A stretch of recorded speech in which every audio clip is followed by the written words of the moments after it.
வரட்டும்.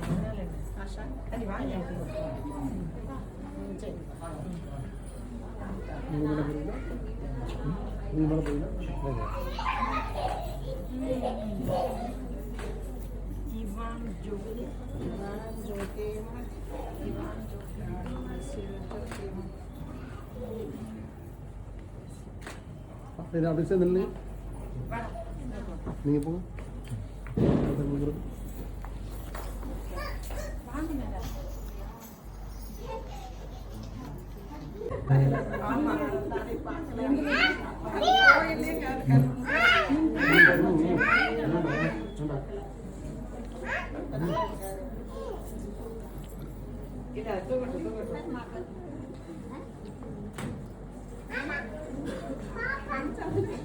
பாப்பா அந்த பார்டர் தாண்டி நீ வரக்கூடாது, நானும்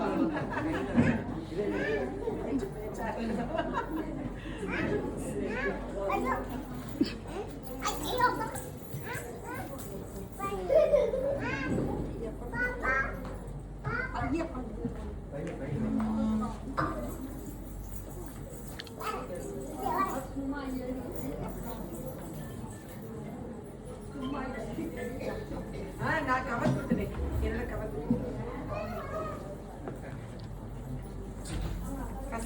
நான்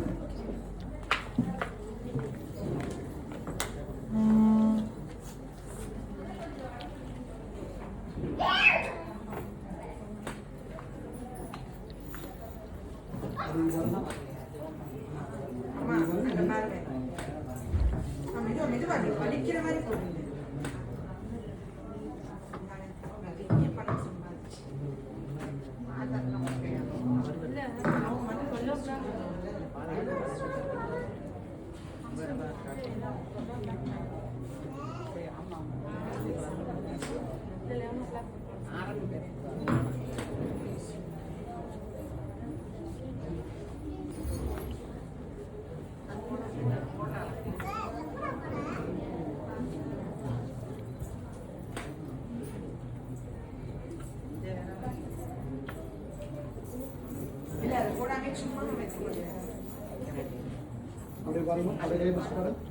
கையை அம்மா கையை பிடிச்ச அப்படியே கேமரா பார்ப்பீங்க.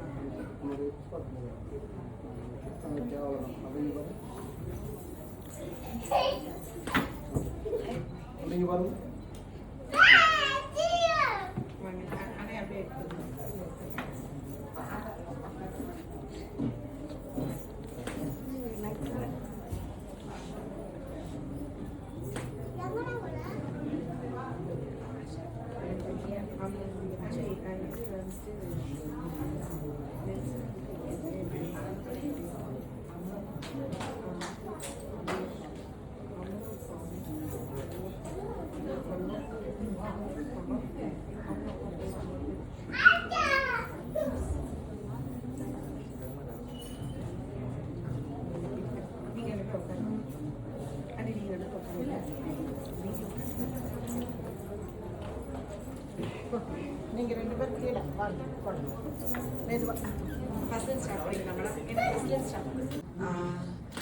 என்ன சொல்றது, கடவுளோட கிஃப்ட் கொடுக்குற குழந்தை வந்து இவான் ஜோகிம். அவங்களோட தொட்டில் ஆக்சுவலி இது வந்துட்டு ஒரு பெரிய ஃபங்க்ஷன் தான், ஆனா அதை விட பெரிய பிளெஸிங், கடவுள் கொடுத்த ஒரு பிளெஸிங்கா இதை நினைக்கிறேன். நெல்சன் அங்கிள் நிச்சயமா இப்ப வந்து ரொம்ப சந்தோஷப்படுவாரு.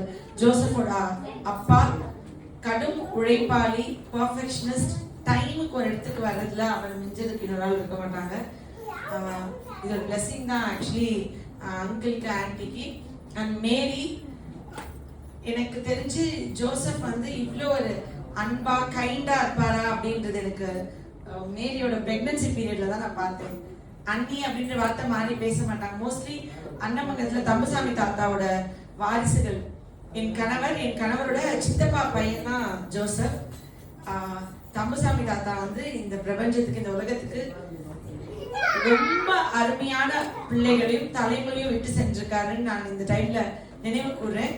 அதிகாலை ஜபங்கள் எவ்வளவு பெரிய விஷயம். கடவுளை நம்ம தேடுறது வந்து உலகம் அமைதியா இருக்கும். 3-4 மணிக்கு பிரேயர் பண்ணுவாங்க. நிறைய பேர் சொல்லிட்டே இருப்பாங்க. அந்த ஒழுக்கம் வந்து என் மாமனார்ட்ட இருந்திருக்கு. அதுக்கப்புறம் என்னோட கணவர், நான் அவங்க எல்லா பிள்ளைகளையும் பார்க்கும்போது சலமேட்டி, ரூத் ஆண்டி, பிருந்தாண்டி, அந்த சமீபத்துல ரிட்டையர்மெண்ட் ஃபங்க்ஷன் அட்டன் பண்ணியிருக்கோம் எல்லாரும். ரூத் ஆண்டியோட ரிட்டையர்மெண்ட் ஃபங்க்ஷன்.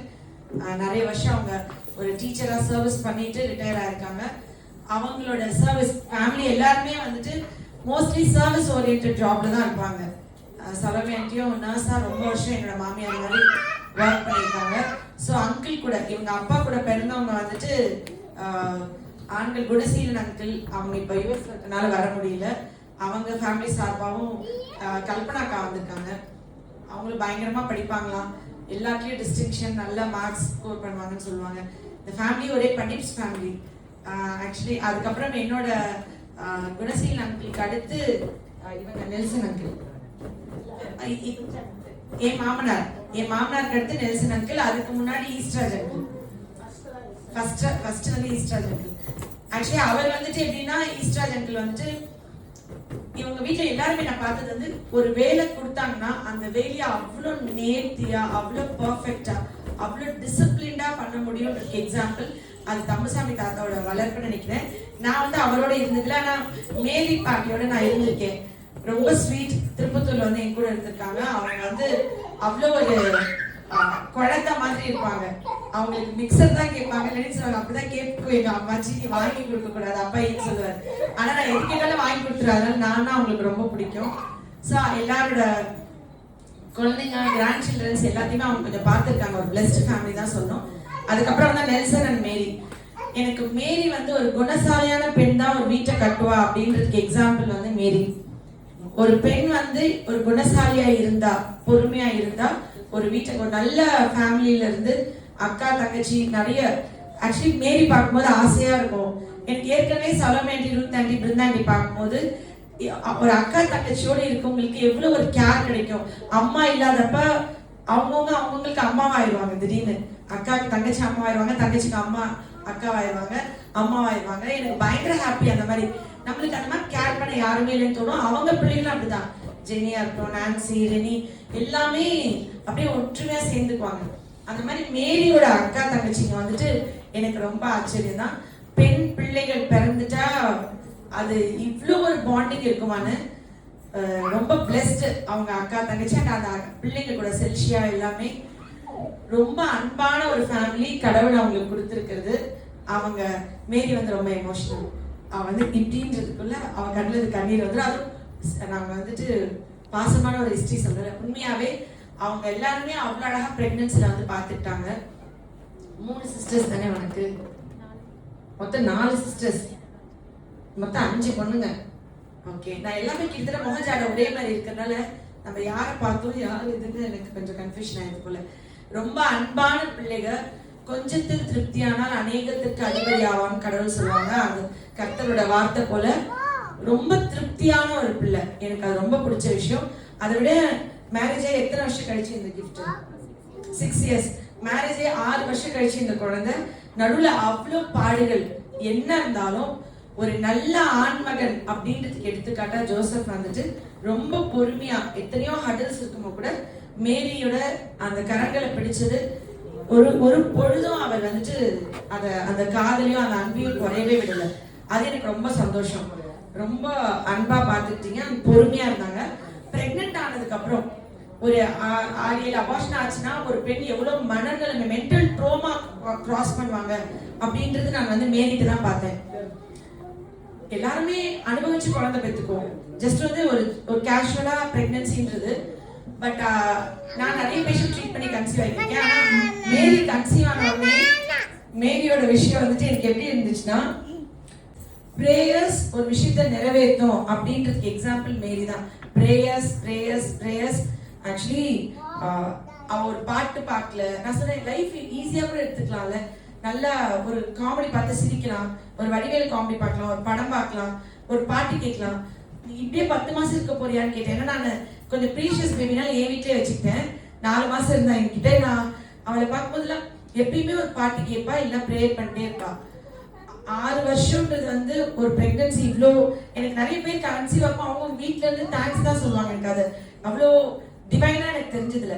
ஒரு பொண்ணு பக்கத்துல இருந்து பார்க்கும்போது அவ்வளோ அவ பயந்த பயம் வந்து எனக்கு கடத்தினான். ஏன்னா அந்த 3 மாசத்தை தாண்டிட்டா போதும், கடவுள் என் கையில அந்த குழந்தை கிடைச்சிடும்ன்றதுக்கு அவ அவ்வளோ ப்ரீஷியஸா பார்த்தா. இதை சாப்பிடலான்னா இதை சாப்பிடுவா, இதை சாப்பிடக்கூடாதுன்னா சாப்பிட மாட்டா. நீங்க இவ்வளோ பெரிய மலையை கடக்கணும், முள்ளு மேல நடக்கணும்னா கூட நடக்க ரெடியா இருந்தா. அவ்வளோ ப்ரீஷியஸா அவ டிவைனா இருந்ததுக்கு உண்மையாவே கடவுள் வந்து இந்த கிஃப்ட் அவங்களுக்கு they deserve. நீங்க அப்பா அம்மான்னு கூப்பிடுறதுக்கு டிசர்வ் பண்றீங்க. ராஜா போல குழந்தை பிறக்கிறதுக்கு நீங்க டிசர்வ் பண்றீங்க. கடவுள் வந்துட்டு அறிவோட ஆரோக்கியத்தோட நீண்ட ஆயுளோட உலகம் போற்றும் குழந்தை இவங்களுக்கு பிறக்கணும் நான் ப்ரே பண்ணிட்டே இருந்தேன். ஃபர்ஸ்ட் ப்ளஸ் பண்ணேன். அதே போல இன்னைக்கும் அது வந்துட்டு சாத்தியமாயிருக்கு. இவான் வந்து நிச்சயமா வந்து உலகம் போற்றும் பிள்ளையா வருவான், அதுல ஐயப்பாடே இல்லை. ஏன்னா அவன் வந்து தம்புசாமி தாத்தாவோட ஃபேமிலி ட்ரீ, அந்த ஃபேமிலி ட்ரீல வந்திருக்காரு. ஒரு ப்ரேயர்ஃபுல்லான கொடை வெள்ளம் உள்ள ஒரு குடும்பத்துல இருந்து வந்தவர் அவரு. ஆனா அதை தாண்டி இவானா ஜோசப்ன்ற ஒருத்தரோட அந்த பேர் வந்து ரொம்ப நம்மளுக்கு பைபிள்ல கேட்ட நம்மளுக்கு ரொம்ப பரிச்சயமான ரொம்ப டிவைனான ஒரு நேம். அந்த நேம்ல அவங்களோட பையனா வந்திருக்கான். நிச்சயமா அவனுக்கு லைஃப்ல என்ன கஷ்டம் இருந்தாலும், அவனுக்கு என்ன பாடுகள் இருந்தாலும், அவன் தலையெழுத்துல என்ன கஷ்டமா இருந்தாலும் மேரியும் ஜோசப்பும் ப்ரேயர் பண்ணி அந்த தலையெழுத்தை மாத்தி எழுதிடுவாங்க.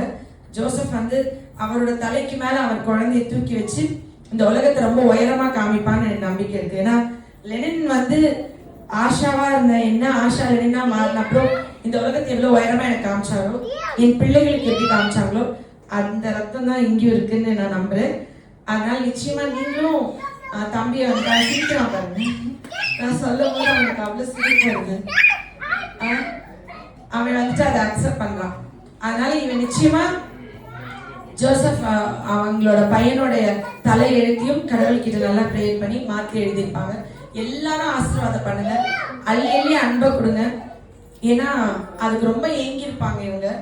அவளோட கண்ணீர் சொல்லுது எல்லாமே ஏமாற்றம், ஏக்கம், அந்த பிரெக்னன்சி கார்டு செக் பண்றது, அந்த 3 months இந்த குழந்தை நம்ம கை கிடைச்சிடுமான்ற ஏக்கத்தோட. நிச்சயமா இது வந்துட்டு ஒரு ப்ரீஷியஸான ஒரு God's gift, God sent angel தான் நான் சொல்வேன். இந்த வாய்ப்பு என் மூலியமா நடக்க எத்தனை ஆயிரம் லட்சம் பேர் கன்சீவ் ஆக்கி இருந்தாலும் எங்க ஃபேமிலிலேயே ஒரு குழந்தை அது என் மூலியமா அது கிடைக்கும் போது அது எனக்கு இன்னொரு எக்ஸ்ட்ரா ஸ்பெஷல் ஆடட் பிளெஸிங் தான் நான் சொல்வேன். அதுக்கு நான் பாக்கியம் பண்ணியிருக்கேன். நீங்க எல்லாரும் எப்படி சொல்றது, உங்களோட தினசரி பிரேயர்ஸ்ல ஜோசப்காகவும் மேரிக்காண்டியும், ஆக்சுவலி மேரியே நம்ம எல்லாருக்கும் விட இன்னும் 2-3 ஜென்மத்துக்கு சேர்த்து ப்ரேயர் பண்ணி முடிச்சுட்டா. நான் அவ ப்ரேயர் பண்ணதை பார்த்து ரொம்ப பிரமிப்பேன். அமலி ஆண்டி வந்து ரொம்ப பக்தியா ப்ரேயர்ஃபுல்லா இருப்பாங்கன்னு தெரியல. ஆண்டி நீங்க ஏதோ ஜென்மத்துல பண்ண புண்ணியம் இந்த பிள்ளை வந்து உங்க தலைமுறைக்கு சேர்த்து ப்ரேயர் பண்ணுது. ஒரு நல்ல மருமகளை நீங்க கூட்டிட்டு வந்திருக்கீங்க வீட்டுக்கு.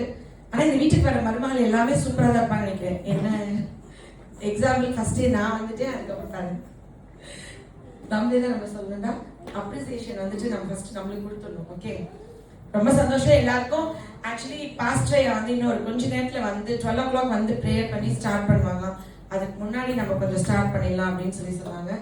அதுக்காண்டி தான் எனக்கு இந்த வாய்ப்பு கொடுத்ததுக்கும் நான் வந்து திட்டினேன், மேரிய திட்டி அழுக வச்சேன். நீ வந்து உன்னோட பயத்தை உனக்கு மட்டும் வச்சுக்கல, கர்ப்பத்துல இருக்கிற குழந்தைக்கும் கொடுக்குற. அந்த குழந்தை என்ன தப்பு பண்ணுச்சு, அது உள்ள ஜாலியா ஹாப்பியா இருக்கணும், அதை சிரிக்கணும், என்ஜாய் பண்ணும். நீ டெய்லி பயந்து அசைது கூட பயந்து அழுதுட்டே இருந்தா அந்த குழந்தை அப்புறம் வந்தப்புறம் அழுகலன்னு ஒரே ஒரு நாள் தான் திட்டினேன்.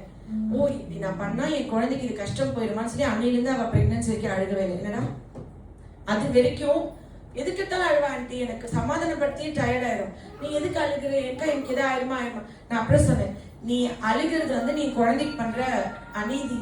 அந்த குழந்தை சிரிச்சுட்டே இருக்கணும்னு நினைச்சேன். ஆனா இப்ப அழுகிறதே இல்லை, குழந்தை அழுகிறதே இல்லை, ஸ்வீட், ரொம்ப சமத்து. ஓகே, அவன் இவன் எனக்கு பார்க்கும்போது இவன் வளர்ந்த அப்புறம் இவனும் அப்படிதான் சேட்டை பண்ணுவானு தோணுது. அஸ்வின் இவங்களாம் அப்படியா? புரியுதா எல்லாமே? ஃபோன் டிவி காமிக்காம இருப்பியா? எல்லாரும் ஃபோன் டிவி தானே காமிச்சிருக்கீங்க. Okay okay. அதெல்லாம் அறிவு பயங்கரமா இருக்கும். அது வந்து ஜீன்லயே இருக்குல்ல. 4 பேருக்கு கொடுக்கும் கரங்களா, 4 பேருக்கு அள்ளி அள்ளி கொடுக்கும் கொடை வள்ளலா. இவான் வந்து ஒரு பெரிய பதவியிலையும் நிறைய பேர் புகழ் பணத்தோடையும் அழியா செல்வத்தோடையும் அழியா புகழோட இருக்கணும்னு நான் கடவுளை வேண்டிக்கிறேன். பிளஸ் பண்றேன். நன்றி.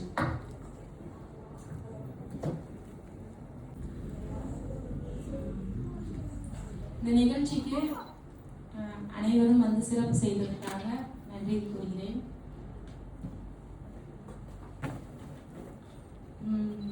மதிய விருந்து ஏற்பாடு செஞ்சிருக்கோம். எல்லாரும் இருந்து உணவு அருந்திட்டு செல்லும்படி கேட்டுக்கொள்கிறேன். இந்த குழந்தை கன்ஃபார்ம் ஆனதுலேருந்து 4-5 அபாசம் ஆயிடுச்சு. ஒவ்வொரு டைமுமே நான் பார்க்குறப்ப அந்த 3 months கம்ப்ளீட் ஆகிறது அவ்வளோ ஒரு கஷ்டமா இருக்கும். 2 மாதம் 2.5 மாதத்துலேயே வந்து மிஸ்கரேஜ் ஆயிடும். ஆனால் எந்த ப்ராப்ளமுமே இல்லை, எல்லாமே ஹெல்த் நல்லா இருக்கு. உனக்கும் நல்லா இருக்குமா, உன் ஹஸ்பண்டுக்கும் நல்லா இருக்கு, எந்த ப்ராப்ளமே பயம் ஒன்று ரொம்ப ரீசன். 2வது இந்த பேபியுமே வந்து நான் ஆஷா கல்லாட்டி பேபி எந்த அளவுக்கு நான் டெலிவரி பண்ணியிருப்பேன்னு தெரியாது. எல்லாம் அவங்க கொடுத்த தைரியம், பிளெஸிங்ஸு, மெடிசன்ஸ் எல்லாமே அவங்க தான். இப்போ நல்ல அழகான ஆண் குழந்தைய கொடுத்துருக்காங்க. கடவுளுக்காக நன்றி.